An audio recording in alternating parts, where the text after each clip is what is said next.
Pendoa yang tangguh. Apa sih pendoa yang tangguh itu?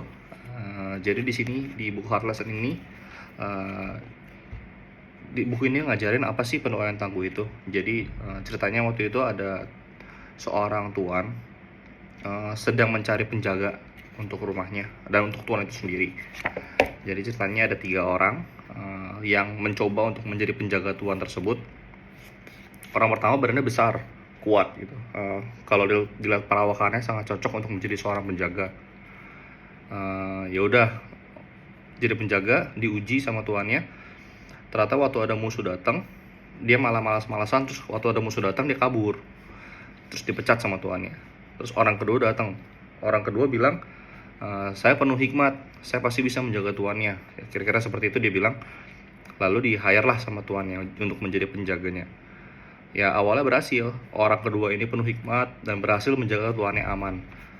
Tapi makin lama kelamaan penjaga kedua ini kehilangan telinga untuk mendengar tuannya dan tidak mengenal hati tuannya. Jadi karena dia punya kepintaran sendiri, punya hikmat sendiri, dia udah gak mau dengar lagi tuh tuannya bilang apa. Terus ada penjaga yang ketiga. Penjaga yang ketiga ini nggak sebesar dan nggak sepintar orang yang pertama dan kedua lagi. Waktu daftar pun di sini dibilang waktu daftar pun dia diketawain. Terus waktu ditanya apa sih yang what did you put on the table, terus penjaga ketiga ini bilang, aku akan selalu ada di dekatmu, aku akan menyelami pikiranmu, aku akan mengenal hatimu, dan aku rela kehilangan diriku untukmu. Terus ya di sini penjaga ketiga sama tetap diuji.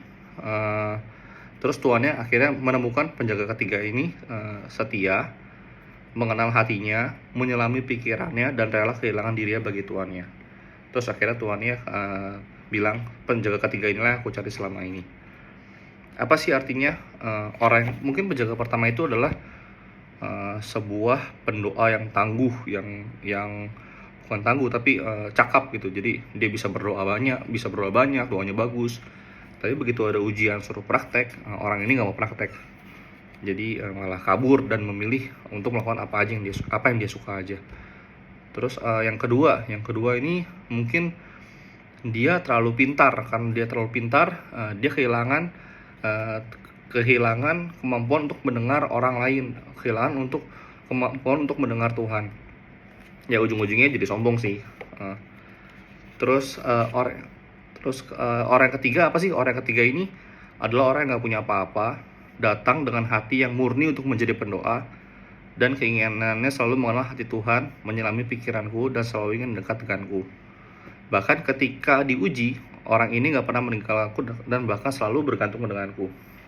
Ya buku ini ngajarin kalau menjadi pendoa yang tangguh itu apa sih? Pendoa itu yang tangguh itu bukan yang dilihat manusia cakap atau dilihat manusia pintar, tapi yang saya bilang sebelumnya tadi, pendoa yang tangguh apa sih? Orang yang hatinya murni untuk menjadi pendoa dengan keinginan untuk mengenal hati Tuhan, tahu pikiran Tuhan itu seperti apa, bukan tahu tapi ingin tahu pikiran Tuhan itu seperti apa, menyelami pikiranku di sini bilangnya, dan selalu ingin dekat dengan Tuhan. Bahkan waktu diuji, pendoa yang tangguh itu nggak lari, tapi tetap bergantung sama Tuhan. Jadi di sini bilangnya bahkan ketika diuji, orang ini nggak pernah meninggalkanku, bahkan selalu bergantung denganku. Jadi ya semua yang dimention tadi orang ketiga adalah udah dilakukan sama gembala saya dan menjadi teladan yang baik. Jadi ya good luck dalam menjadi pendoa yang tangguh. Thank you.